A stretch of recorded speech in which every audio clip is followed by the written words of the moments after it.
বাবা তুমি কি আমাদের বিয়ে দেবে না নাকি? না না, কোনো প্রশ্নই ওঠে না। কেন বাবা?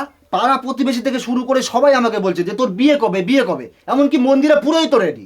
আমি বেঁচে থাকতে এই বিয়ে আমি কোনোদিন মেনে নেবো না। বাবা আমি কিন্তু কোর্ট ম্যারেজ করে নেবো। হ্যাঁ হ্যাঁ, যা যা, তোর যা ভালো লাগে তুই তাই কর। বাবা আমি কিন্তু পালিয়ে গিয়ে মন্দিরে বিয়ে করে নিচ্ছি। তাই তাড়াতাড়ি যা, দেরি করছিস কেন? চলে যাচ্ছি কিন্তু। আরে হ্যাঁ যা, কোনো কিছু কম পড়লে বলিস। চলো। এই তুমি এরকম করছো কেন? ওরা দুজন দুজনকে ভালোবাসে, তো বিয়ে করতে যাচ্ছে করুক, অসুবিধাটা কোথায়? আরে বাবা তুমি জানো এখনকার দিনে বিয়ে দিতে গেলে 10-12 লাখ টাকা খরচা, তারপর লোকজন নেমন্তন্ন করে খাওয়াবো, ওরা খাওয়া দাওয়ার পর আবার বদনামও করবে। আমিও চাই ওরা পালাই গিয়ে বিয়ে করুক, তাতে আমার টাকাও বেঁচে যাবে, আর তারপরে তো দুটো গোয়ার টিকিট কেটে দেবো। হানিমুন থেকে ওরা এমনিই সুরসুর করে বাড়ি চলে আসবে, ওদের বিয়েও হয়ে গেল, আমার খরচা বেঁচে গেল। তোমার মতো কিপটে লোক আমি জন্মে দেখিনি। কি কিপটে শ্বশুর রে বাবা।